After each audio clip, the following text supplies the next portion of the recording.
Okay, so now we got to set up KVM, Kernel Virtual Machines. You are in a fresh install of CentOS at this point, right? And the first thing we do is we load up a terminal window.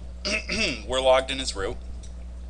And we make sure we're connected to a network, so connect to something. This little icon up here, this is how you connect. It's pretty easy. We're not going to be using this later. We're going to get rid of Network Manager and manage the network with the configuration file from the command line. Persistent and temporary changes, we'll make both. But just to make it easy, we're going to use Network Manager for now. So configure your network up here, right? Make sure you're connected. And the first thing we're going to do is we're going to install the packages for KVM. Okay, so QEMU KVM, Python-Virt-Inst, Virt-Manager. If I type this at the end of the line and I hit enter, it lets me go and keep typing. It's basically continue.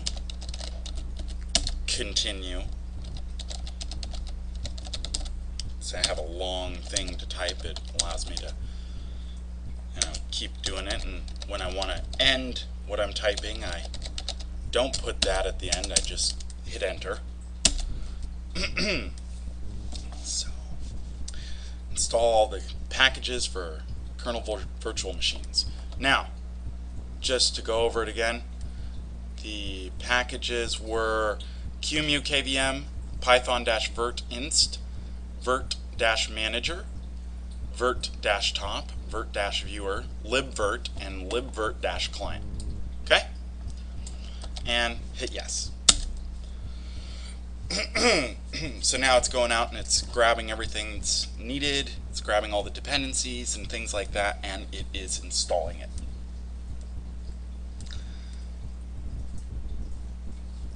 This actually gives me a chance to...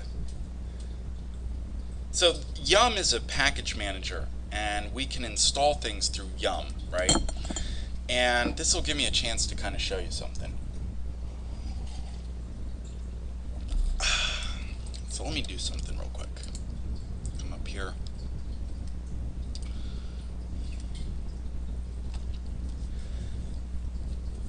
Just give me a chance to explain something.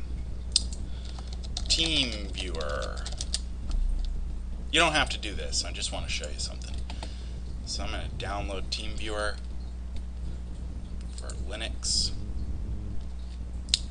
and I'm going to download the RPM for CentOS 6, right?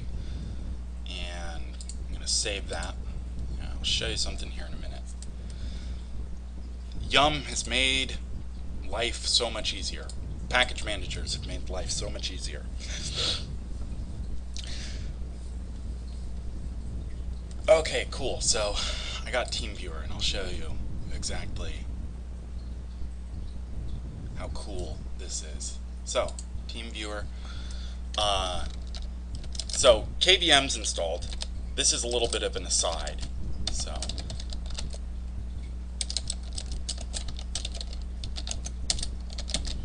got Teamviewer there, right? So used to be back in the day, you do this to install an RPM, and it would say, oh, can't install this because it needs this to be installed, and this to be installed, and this to be installed, and this is called RPM hell. Okay, so what would happen is I'd say, oh, okay, well, okay, I got to install this and these, all these, right? So I'd get this, and I'd go get the RPM for this, right? And then I would go to install this one. And there, it would have 15 dependencies, and I'd have to get the dependencies for that, and I'd have to get all these dependencies and satisfy all of these dependencies before I could install this one package that I wanted to install. Yum is a package manager, and one of the things it does is it will go out and grab all of the dependencies and all of the dependencies and install them. It completely gets rid of the idea of RPM hell. You don't have to go and get the dependencies yourself and figure out what dependencies those dependencies have and all that. So Yum's awesome. It makes life easy. So I'm not going to install that. Okay, so now lsmod grep KVM, and make sure that that's loaded. If not, type in modprobe KVM,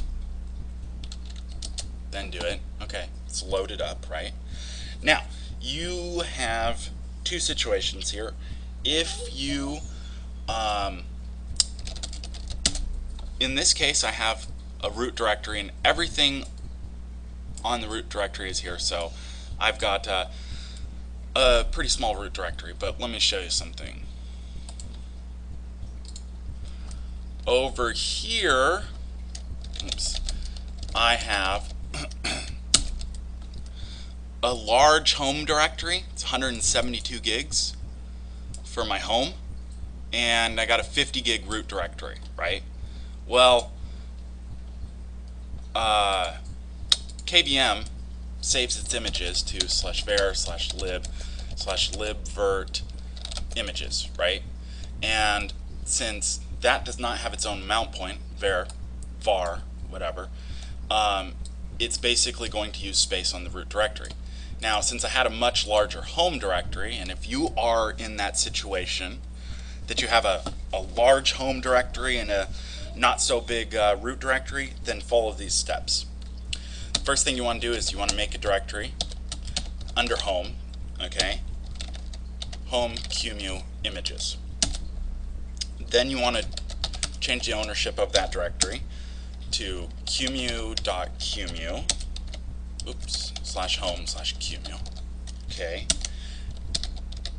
I'll get into this command when we cover SE Linux.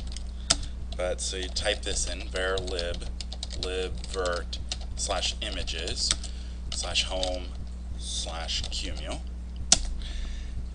Oh, oops. There we go.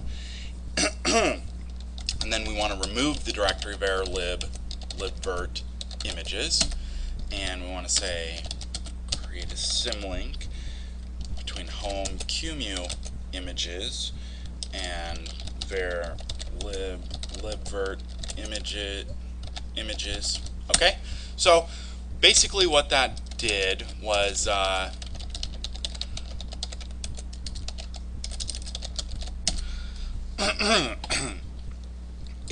the program is going to continue to write to this, but when it does write to this, the images, it's actually pointing to this. So this is where it actually gets written.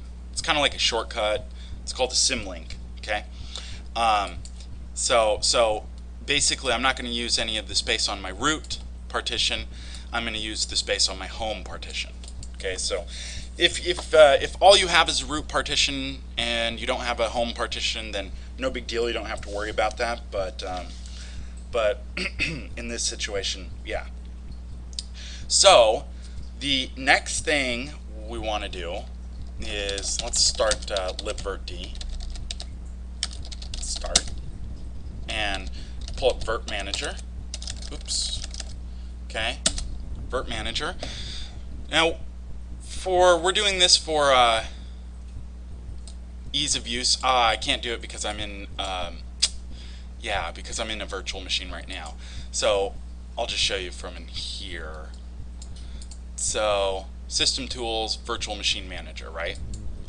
So we pull up Virt-Manager, and basically you're just going to have localhost, okay? And it should connect. You shouldn't have any problems there. And first thing we want to do is click Details. We're going to do this later again. We're going to manage the KVM through the command line, and we're going to set all this stuff up through the command line, but just for, to get things going for now, this, make it easy, we're going to do it through this here. So, okay, so I'm just going to delete this, and you'll probably have like a couple things like this in here. Maybe it'll be empty. So what we want to do is we want to add this, okay, interface type bridge. So click the little plus, make sure it says bridge, hit forward. Click this and choose on boot. Activate now. Okay. These are both fine. And we want to bind it to this. If you're using wireless, if you're connected wirelessly, then you want to bind it to that. But I'm connected, I'm wired, so I'm going to bind it to this and hit finish. And that is going to create the BR0 network interface. Okay, so now you should have that in there. Okay, so that's done. Then we come over here to a terminal window, okay, and make sure that it is in fact bridge. Type that in. It should say BR0 and it's connected to ETH0. It should not have these for you, and that'll be fine, but it should have that. Or WLAN 0, whichever one you bridged it to, right? And the next thing you want to do is IP tables -I forward -M physical device -- physical device is bridged -J accept. Hit enter. Okay. Then type in service IP tables save. Hit enter. Service IP tables. I think I can reload the rules, so reload.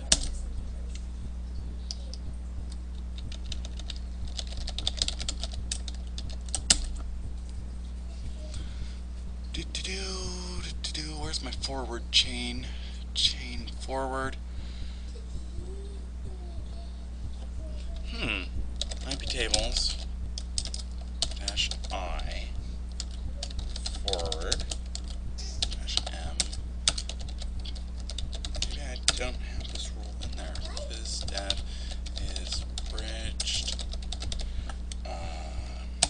-J accept IP tables service IP tables save service IP tables restart.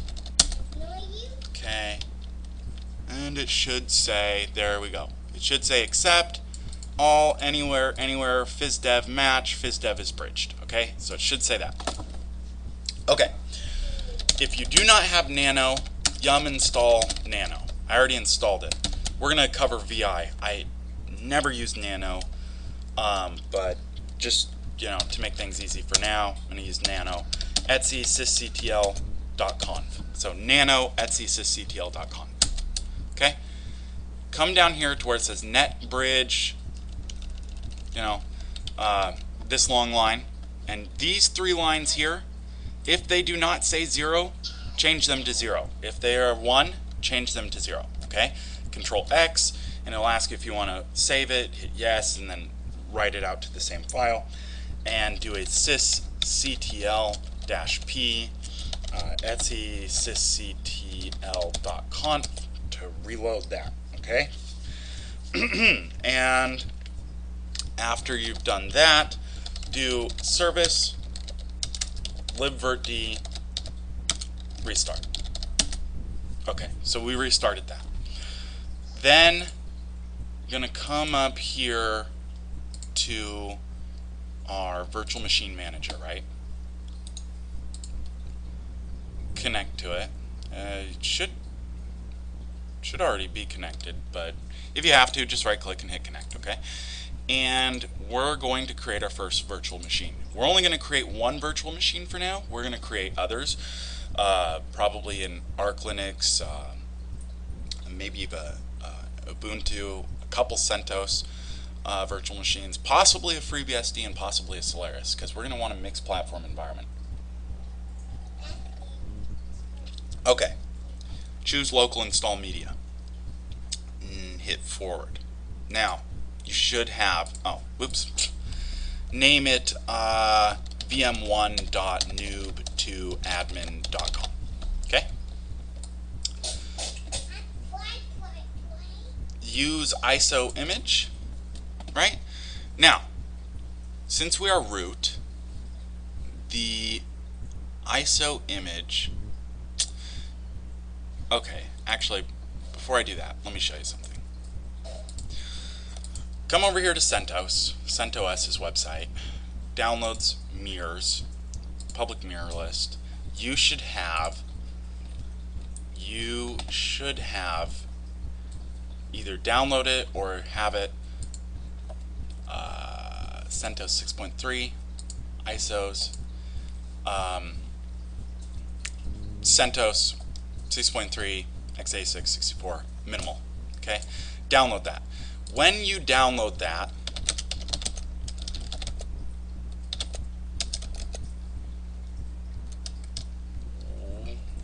do I not have it?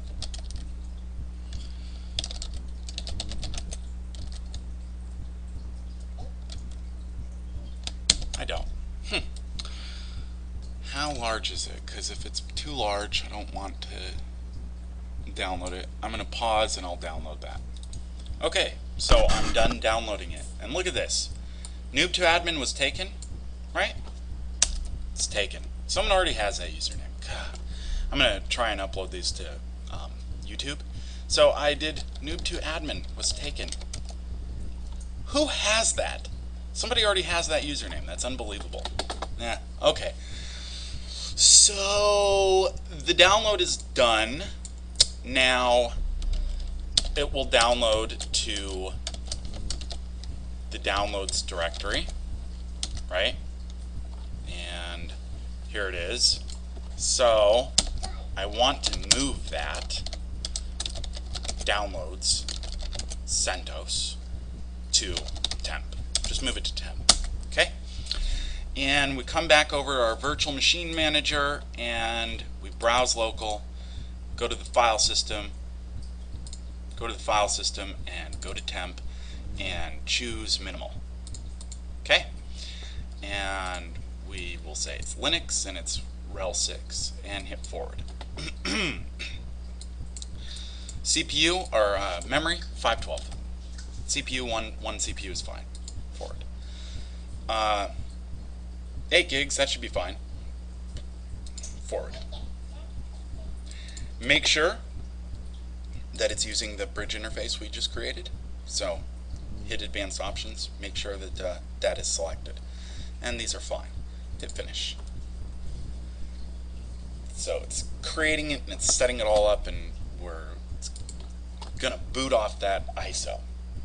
And we're installing our first VM, so just hit this, install. And let it boot into Anaconda. Or let it go into the installer.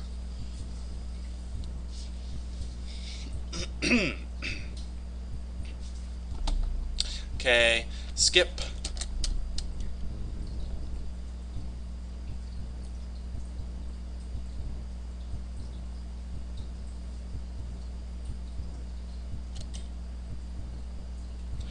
Okay, and okay, and okay. Reinitialize all. Choose your time zone. Los Angeles, okay. Set a root password. Remember, make it something you can, that you'll remember. We will say use entire drive and hit OK. Oh, by the way, just tab, up arrow, down arrow, use entire drive. OK. And over, write changes to disk, enter.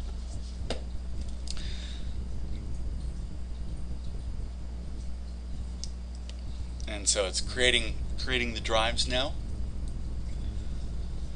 And you're not going to get a choice of what packages get installed. There's no like minimal desktop, anything like that. It's just going to install, 200 and some odd packages. Something like that.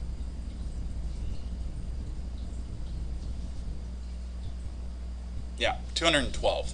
Okay, so let that install. Just as before, it's going to sit on this part for a minute, and takes a little time, you know. It's not locked up. It just takes some time, so let that go.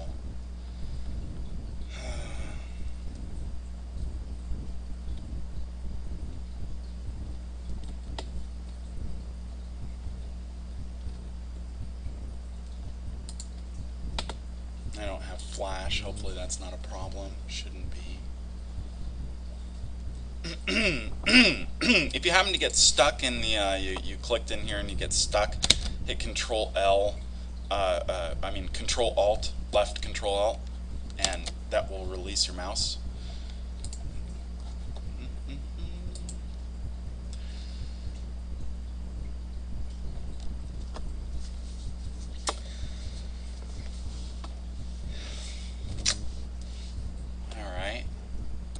Okay, so that's done, and now we reboot.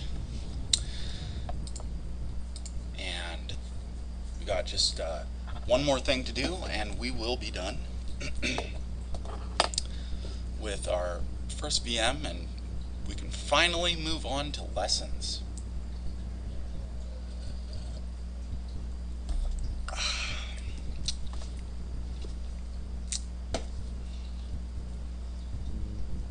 So it's going to boot up.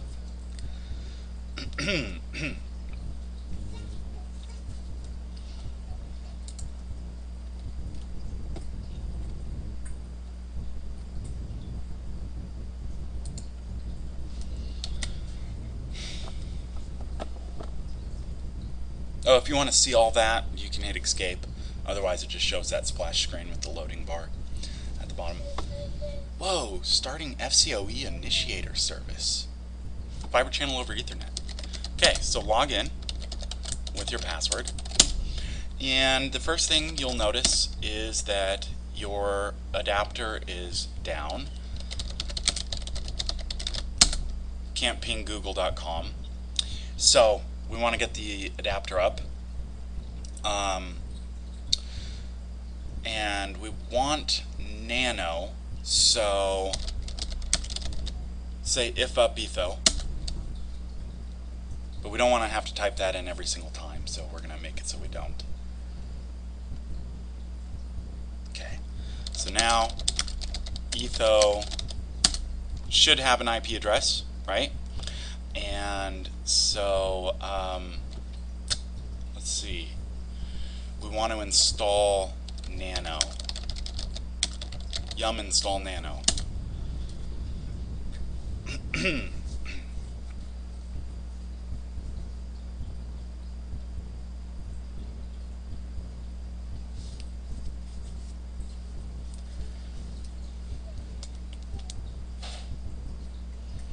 It's gonna just grab the packages. So hit yes.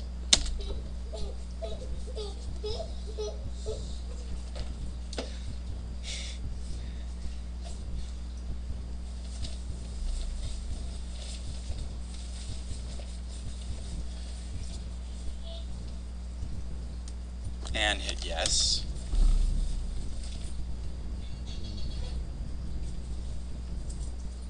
Okay, cool. So we have Nano installed.